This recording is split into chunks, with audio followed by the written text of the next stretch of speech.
इस कार्यक्रम के पुण्यार्चक हैं कुसुम राखेचा, राजकुमार राखेचा, रितेश राखेचा, कृति राखेचा, बेटी एवं दामाद प्रियंका निशांत सिंघवी, दोहित्री वान्या सिंघवी जैन।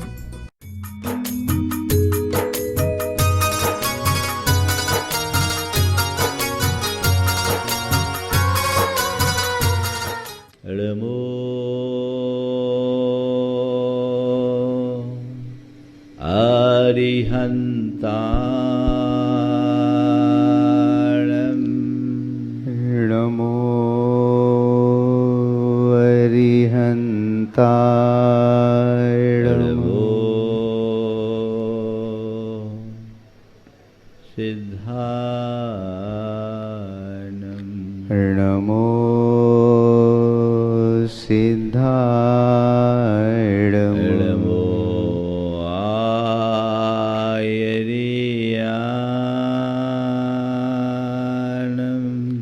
नमो आयर्याणं नमो वज्रायाणं नमो वज्रायाणं नमो लोये सवसाहुनं नमो लोये सवसाहो एषो पञ्चनमोयारो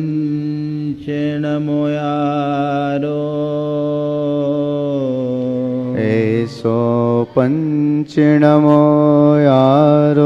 सर्वपावपनाशिनो सर्वपावपनाशिनो मङ्गलारं च सवेशिं मङ्गलारं च सवेशिं पढ़मं होय मङ्गलं पढ़मं होय मंगलम। जय बोलो देवादिदेव 1008 श्री भगवान महावीर स्वामी की जय जय जय। अहिंसा परमो धर्म की जय जय जय। परम पूज आचार्य गुरुवर श्री विद्यासागर जी महाराज की जय जय जय। पूज मुनिवर श्री प्रमाण सागर जी महाराज की, पूज मुनिवर श्री अरय सागर जी महाराज की। इस संसार में अनंत प्राणी ऐसे हैं जिनके पास वाक शक्ति का अभाव है, जो मूक है। कुछ प्राणी ऐसे हैं जिनके पास वाक शक्ति तो है, पर उनके पास भाषा नहीं। इस धरती पर केवल मनुष्य ही एक ऐसा प्राणी है जो न केवल वाक शक्ति से संबद्ध है, अपितु उसके पास एक सशक्त भाषा भी है। एक इंद्रियों के पास बोली ही नहीं, दो इंद्रिय से लेकर पशु पक्षियों के पास बोली तो है पर भाषा नहीं। उस अर्थ में हम मनुष्य कितने भाग्यशाली हैं कि हमारे पास वाणी है और भाषा है। आज हम अपने भावों की अभिव्यक्ति करने के लिए कितने स्वतंत्र हैं। बहुत आसानी से अपने मन के भावों को किसी के पास भी पहुंचा देते हैं। ये कितना दुर्लभ है, इसका एहसास प्राय लोगों को कम होता है। वाणी की दुर्लभता का एहसास केवल उन्हें होता है जिनकी वाक शक्ति अवरुद्ध हो जाती है। मेरे संपर्क में एक सज्जन, उनके पिताजी पूरे जीवन गाली गलौज किया करते थे। उनकी वाणी में रंच मात्र संयम नहीं, सीधी मुंह किसी से बात ही नहीं करते। लेकिन आप सब सुनकर के एकदम मर्माहत हो जाओगे। उस व्यक्ति के कर्म का ऐसा उदय आया कि अपने जीवन के आखिरी 3 साल तक मुख से कुछ बोल भी नहीं पाया। अब सोचो, इच्छा हो रही हो और बोल ना पाए, उस व्यक्ति की क्या स्थिति होगी। ऐसा किसी के साथ भी हो सकता है कि नहीं हो सकता। संत कहते हैं जो अपनी वाणी का दुरुपयोग करता है उसकी वाक शक्ति कुंठित हो जाती है। आज हो या कल तुम्हारे पास वाणी की ये शक्ति मिली है, इसका सदुपयोग करो। और आज का विषय इसी से संबद्ध है। व्यर्थ भाषण से बचो। जैसे आप अपने पैसों के विषय में बहुत सावधान रहते हो, फालतू खर्चा नहीं करते, अपने समय के प्रति भी बड़े गंभीर रहते हैं, फालतू समय की बर्बादी नहीं करते, वैसे ही हमें अपने वचनों के प्रति भी सावधान होना चाहिए, फालतू बातों से बचना चाहिए। लेकिन लोग हैं कि बस बोलते हैं तो बोलते ही रह जाते हैं, उसके आगे पीछे का कुछ सुनना नहीं चाहते। क्या कहा जा रहा है कुरल काव्य में हमारे व्यर्थ के वचनों से बचने के लिए? देखिए, निरर्थक शब्दों से जो अपने श्रोताओं में उद्वेग लाता है वह सबके तिरस्कार का पात्र है। निरर्थक शब्दों से जो अपने श्रोताओं में उद्वेग लाता है वह सबके तिरस्कार का पात्र है। आगे कहते हैं, अपने मित्रों को दुख देने की अपेक्षा भी अनेक लोगों के आगे व्यर्थ की बकवाद करना बहुत बुरा है। और फिर लिखते हैं, जो निरर्थक शब्दों का आडंबर फैलाता है वह अपनी अयोग्यता को ऊंचे स्वर से घोषित करता है। आप बोलते हो, पर बोलते समय हमें इस बात का ख्याल रखना चाहिए कि हम क्या बोल रहे हैं और किससे बात कर रहे हैं, किस संदर्भ में बोल रहे हैं और हमें कितना बोलना चाहिए, क्या बोलना है, किससे बोलना है, किस संदर्भ में बात करना है और कितना बोलना है। इसका ख्याल यदि मनुष्य के मन में उतर जाए तो उसके जीवन में स्वाभाविक वाक शुद्धि होगी, वाक संयम होगा। अभी आप लोग यहाँ बैठे हो, मैं बोल रहा हूँ तो ऐसा नहीं कि मुझे बोलना आता है सो बोल रहा हूँ, कुछ भी बोल दूँ। आप लोग सुनना पसंद करोगे? यहाँ वहाँ की बातें करूँ, किसी का कोई तुकतान न रहे, कभी इधर कभी उधर, कभी BBC लंदन, कभी शिलोंग लगा दूँ, बोलो सुनना पसंद करोगे? क्या हो गया? नहीं महाराज जी, कोई भी यदि जो कुछ भी बोलेगा उसको कोई सुनना पसंद नहीं करता। बकवादी व्यक्ति अपनी प्रासंगिकता को खो देता है। अधिक बकवाद क्यों? उतना ही बोलो जितना जरूरी है। तो क्या बोल रहे हैं? मैं जब बोलता हूं तो इस बात का सबसे पहले ख्याल रखता हूं मुझे क्या बोलना है, और ये अभ्यास है सो बोलते समय ही मेरे ध्यान में आ जाता है। पहले से कोई मानसिकता नहीं रहती, लेकिन क्या बोलना है, जो बोलना है, जिस संदर्भ में बोलना है, जैसे बोलना है वैसे ही बोलना, और जितना बोलना उतना ही बोलना है।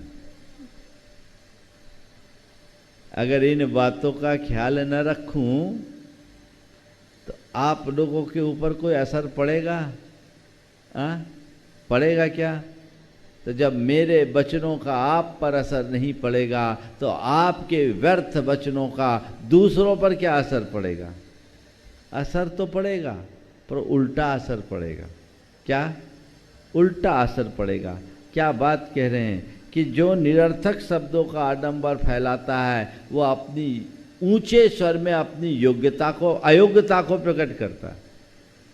बोल रहे तो बोले ही जा रहे, बोले ही जा रहे, बोले ही जा रहे। ये नहीं होना चाहिए। क्या बोल रहे हैं सबसे पहले बोलने के पहले सोचो। कर्कश शब्दों का प्रयोग, कठोर शब्दों का प्रयोग, मर्म घाती शब्दों का प्रयोग और हृदय विदारक शब्दों का प्रयोग कभी मत करो। कर्कश, कठोर, मर्म घाती या अप्रिय और हृदय विदारक शब्दों का प्रयोग कभी मत करो। आप बोलते समय ध्यान रखते हैं? कर्कश, तीखा, अबे तबे कहकर ऐसे शब्दों का प्रयोग आप करोगे, कौन सुनेगा? ऐसे शब्द जो व्यक्ति को एकदम चुभ जाए, ऐसे वचनों का प्रयोग कौन करेगा? कठोर शब्द जिसमें अपशब्दों की बौछार हो, ऐसे वचनों का प्रयोग कौन सुनेगा? मर्मघाती, ऐसे शब्द जिसमें व्यक्ति को तो कहो कहो, उसके साथ उसके कुनबे को भी लपेट लो। तेरे बाप ने ऐसा ही सिखाया क्या? तेरा तो खानदान ही ऐसा है, तुमको क्या आता है? घर में बहू ने गलती की और संबंध किससे जोड़ा जा रहा है? पूरे खानदान से। ये सब बड़े मर्मघाती शब्द होते हैं जो हृदय को विदारित कर देते हैं। ऐसे वचनों का प्रयोग कभी नहीं होना चाहिए। मधुर बोलो, सौम्य शब्दों का, आह्लादकारी, प्रसन्नतादायक, प्रिय वचनों का प्रयोग करना चाहिए। हर शब्द में यदि मिठास का पुट हो तो वह हमारे जीवन में एक अलग प्रकार का निखार लाता है। वो मिठास होनी चाहिए। बोलने के पहले तौलिए क्या बोल रहे हैं। अक्सर लोगों का ख्याल आता है, अनुभव है कि बोल देते हैं, बाद में आता है अरे उस समय ध्यान नहीं रहा, मुंह से निकल गया। तो कमान से निकला तीर और जबान से निकले वचन लौट कर नहीं आते, इस बात को ध्यान में रखो। कदाचित तीर का घाव तो भर जाए, वाण का घाव भर जाता है, पर वाणी का घाव सदैव हरा होता है, क्योंकि वाणी का घाव वाण के घाव से भी तीक्ष्ण होता है। वाणी तो केवल, वाण तो व्यक्ति के शरीर को वेधता है और वाणी व्यक्ति के हृदय को बीध देती है। हृदय का आघात बड़ा भयानक होता है। इस पर हमें विचार करना चाहिए। कभी भी बोलते समय यदि हम इन बातों का ध्यान रखें तो हमसे कभी स्खलन नहीं होता। लेकिन जब व्यक्ति गुस्से में होता है तो सब भूल जाता है। उसे ये पता नहीं क्या बोल रहे हैं, उसे ये भी पता नहीं किससे बात कर रहे हैं, उसे ये भी पता नहीं कि हमें क्यों बोल रहे हैं, किस संदर्भ में बोल रहे हैं, और उसे ये भी पता नहीं कि हमें कितना बोलना है। बोल करके तो निकल जाता है, पर जीवन भर पछताना भी पड़ता है। होता है, कहते एक छोटा सा दुर्वचन सारे उपकारों पर पानी फेर देता है।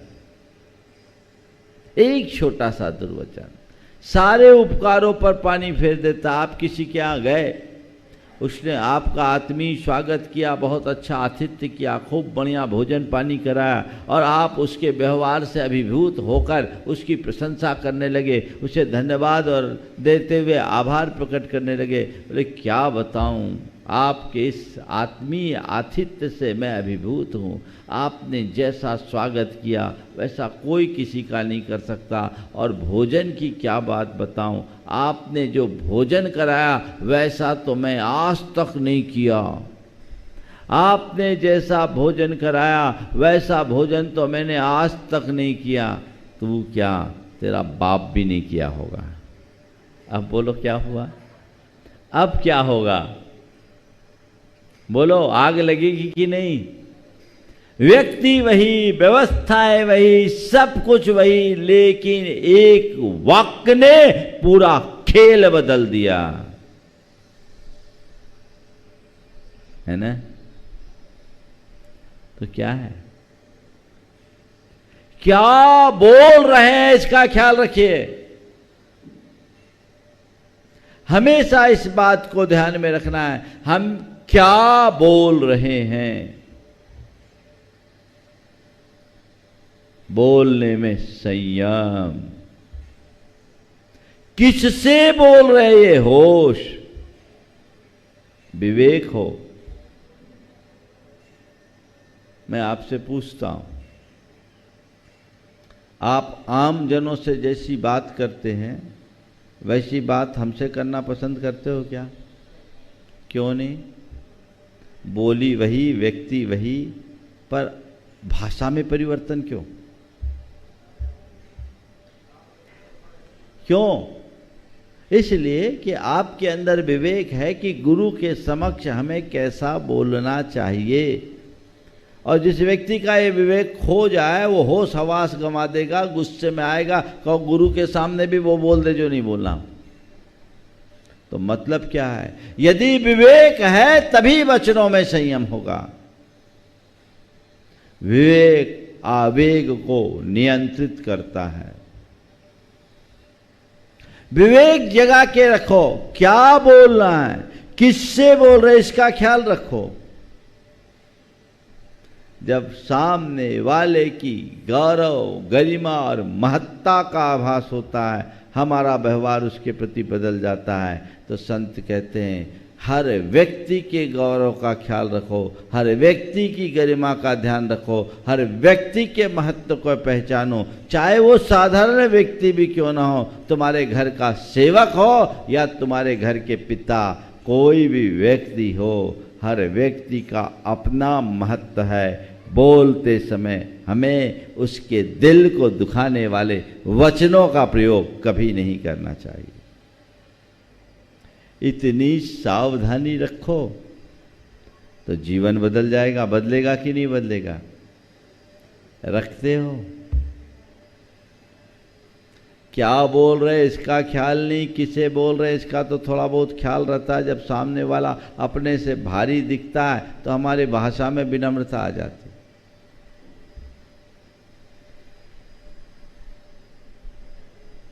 एक व्यक्ति चला जा रहा था, बरसात का समय था, एक स्कूटर निकली, उससे छींटे पड़े और छींटे उसके कपड़ों में पड़ गए। सफ़ेद कपड़े थे। जैसे कपड़े गंदे हुए, सामने वाला जोर से चिल्ला, अंधा है क्या? सामने वाले ने मुड़ के देखा तो देखा वो उस इलाके का रंगदार था।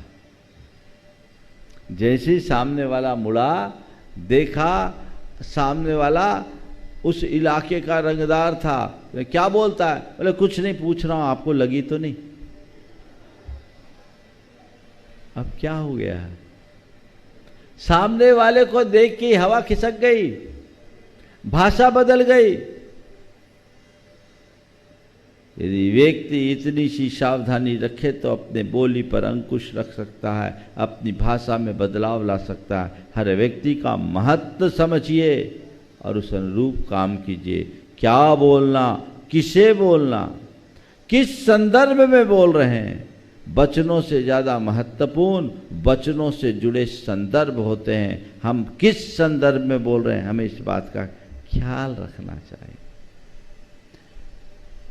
व्यर्थ मत बोलिए, व्यर्थ की बातें मत कीजिए। आज आप देखिए, आप लोगों का समय कठोर शब्दों की बात तो है ही, अपशब्दों की बात तो है ही, कर्कश शब्दों की बात है ही, ये वचनों का असंयम तो है अपने जगह, लेकिन व्यर्थ की बातों में आपका कितना समय जाता है? बोलो, जाता है कि नहीं जाता? और क्या है, उसके यहाँ क्या हो रहा, उसके यहाँ क्या हो रहा, वो क्या कर रहा, वो क्या कर रहा, उसके बहू का क्या हाल है, उसके बेटे का क्या हाल है, उसके परिवार में माता पिता का क्या हाल है, भाइयों का क्या हाल है, जेठ का, जेठानी का, इसका उसका, 17 नाते जोड़कर 17 बातें करते हैं। हाँ, है ना? ये 17 बातें क्यों?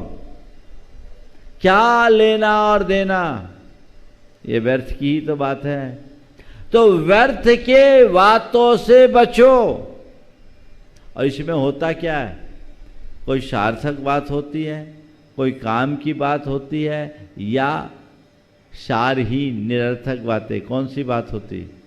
हाँ, समय बर्बाद होता है, चिंतन खराब होता है, हमारे संस्कार बिगड़ते हैं, लोगों के प्रति धारणा बदलती है, पूर्वाग्रह बन जाता है, संबंध बिगड़ जाते हैं। होता है, सुनते सुनते सुनते सुनते दिमाग में बातें भरते जाओगे, भरते जाओगे, भरते जाओगे, तो उसका असर पड़ेगा कि नहीं पड़ेगा? हाँ, अब हिसाब लगाओ क्या होता है। किसी से मिले, शुरू हो गए तो शुरू हो गए। कई लोगों का तो ये होता है, मंदिर आते, मंदिर में आकर के भी इधर उधर की बातों में लग जाते हैं। जैसे तैसे समय निकाल कर मंदिर आए, पता लगा दरवाजे पर कोई मिल गया, यहाँ वहाँ की बातें करके आध घंटा खराब कर दिए। अब क्या टाइम नहीं है, भगवान को केवल ढोक लगाए चले आए। होता है। एक संकल्प लीजिए कि मंदिर जी में मैं किसी से व्यर्थ की कोई बात नहीं करूँगा, पूजा पाठ से रिलेटेड बात करना है तो करूँ, बाकी कोई बात नहीं करूँगा। और यदि कदाचित करूँ भी तो जब तक भगवान का दर्शन पूजन न कर लूँ तब तक कोई की बात नहीं करूँगा, लौटते में भले कर लूँ। बच सकते हैं आप? ये प्रयोग आप कर सकते हैं कि नहीं कर सकते हैं? फोन पर बातें चल रही है, चल रही है, चल रही है, चल रही है। आजकल तो सब पैकेज वाला सिस्टम है, पैसों की चिंता नहीं है। पहले अच्छा था, थोड़ा सा बिल बढ़ता था, मीटर देख के आदमी रोक देता था। अब तो सब महीना आपका चल रहा है। अब जितनी बातें करना है सो कर रहे हो। और ये बताओ, काम की कि बिना काम की? ये फालतू बात है ना? कुछ भी हो, कुछ भी हो, किसी से कोई बात करने के लिए लग जाओ। कई लोगों को कला खालीपन महसूस होता है, इससे बात करो, उससे बात करो, इससे बात करो, उससे बात करो। मतलब क्या है ऐसी बातों से? फालतू बातें करना और फालतू बातें सुनना, अपने जीवन को फालतू बना देना है। सुनो भी क्यों? और बताऊं आजकल आप लोगों के साथ क्या होता है? दिन भर आप लोग फालतू बातें सुनते हो और सुनाते हो। ये जितने आपके टीवी के खबरिया चैनल हैं उसमें क्या सुनाया जाता है?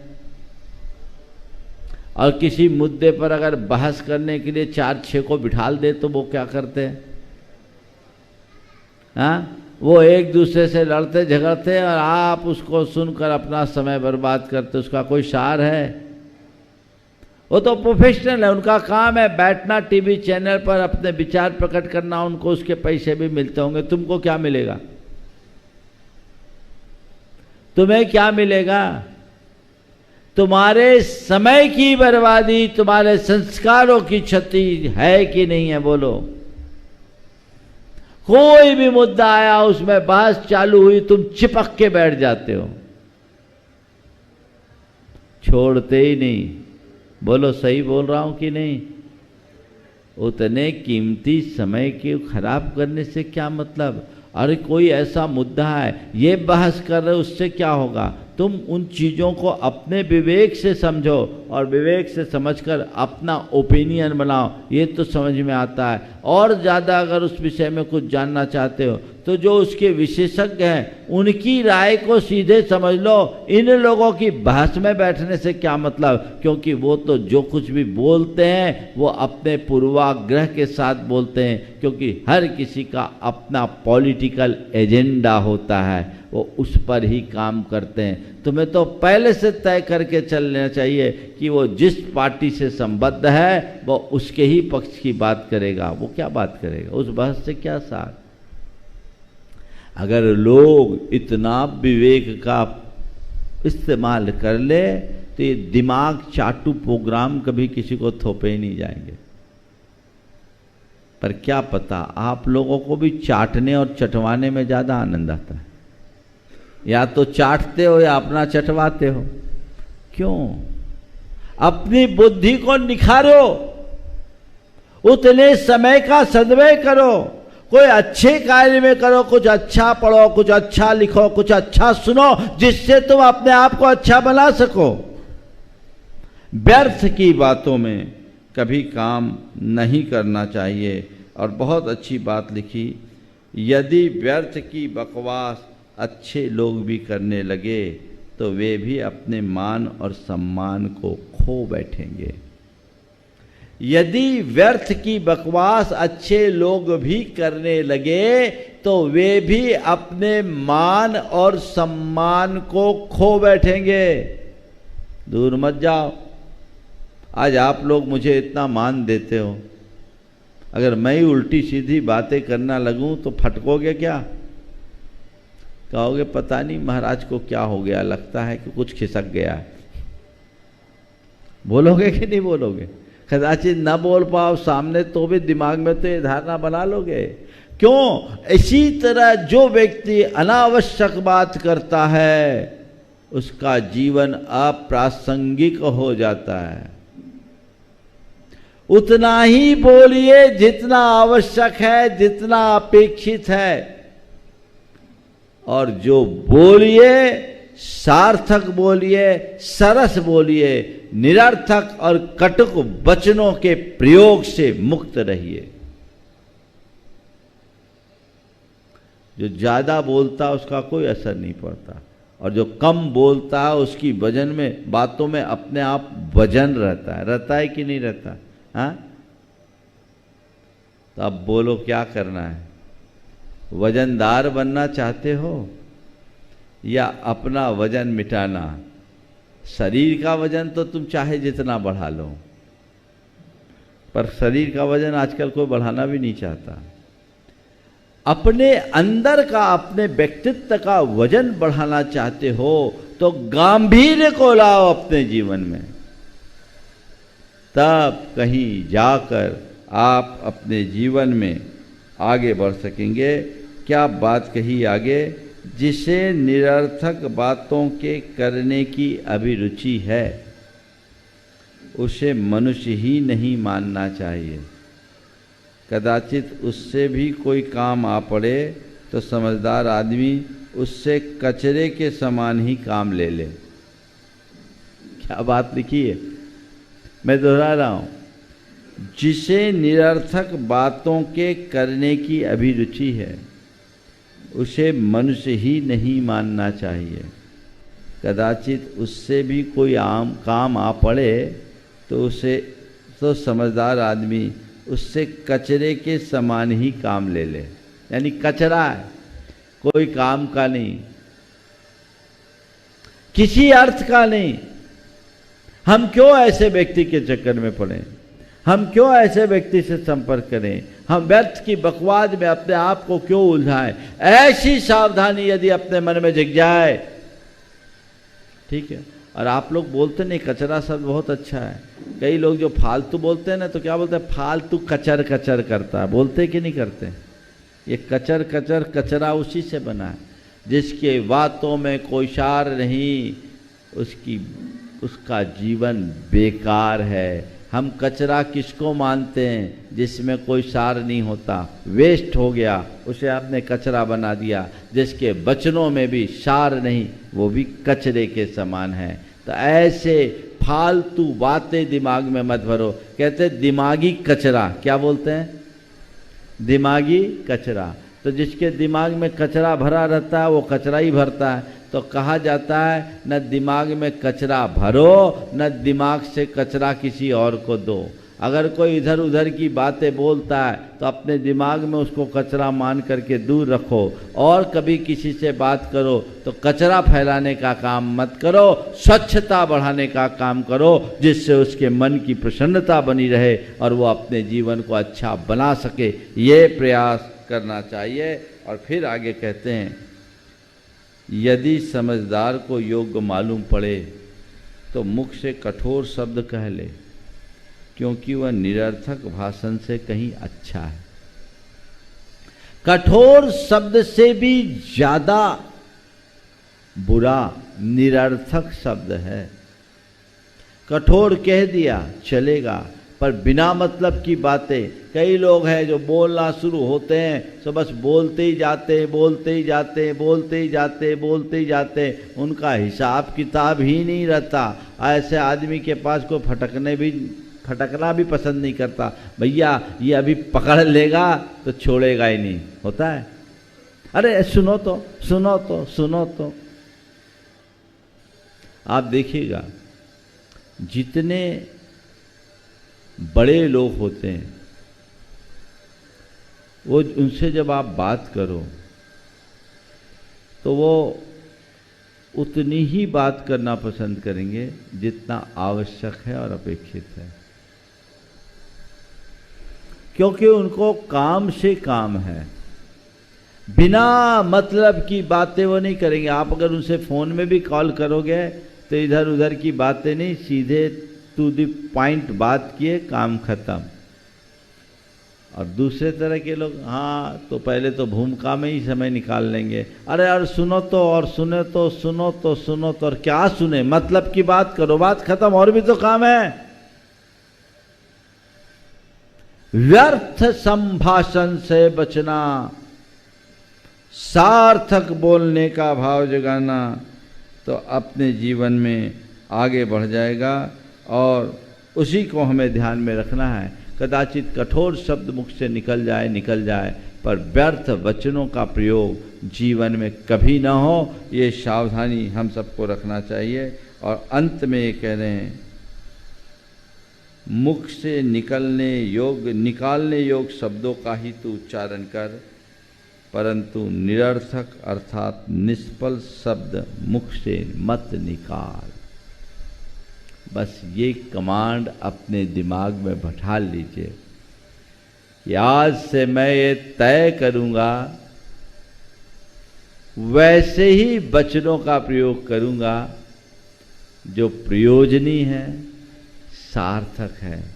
मुझे सीमित बोलना है, सार्थक बोलना है, सुंदर बोलना है और अच्छा बोलना है। ये भाव अपने हृदय में जगा लीजिए तो आपके जीवन का पथ प्रशस्त होगा और आप अपने जीवन को बेहतर बनाने में समर्थ होंगे। ये जागरूकता चाहिए, समझ गए? अपने मुख से निकलने वाले हर शब्द के प्रहरी बनिए, समझ गए? वॉच कीजिए, वॉच कीजिए, यानी वॉच की स्पेलिंग क्या होती है? WATCH, है ना? वॉच है।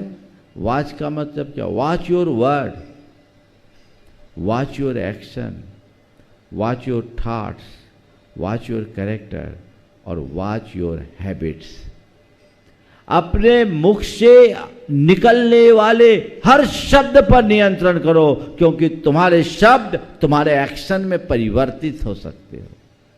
अपने एक्शन पर नियंत्रण रखो, क्योंकि वही तुम्हारे विचार बन जाते हैं और फिर तुम्हारे विचार तुम्हारा चरित्र बन जाता है, चरित्र तुम्हारे आदत में परिवर्तित हो जाती है।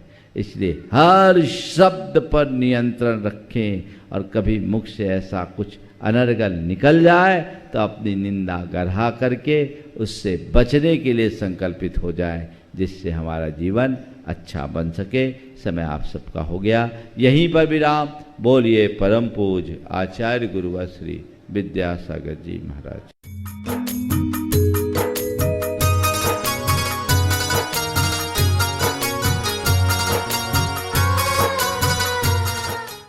इस कार्यक्रम के पुण्यार्चक थे कुसुम राखेचा, राजकुमार राखेचा, रितेश राखेचा, कृति राखेचा, बेटी एवं दामाद प्रियंका निशांत सिंघवी, दोहित्री वान्या सिंघवी जैन।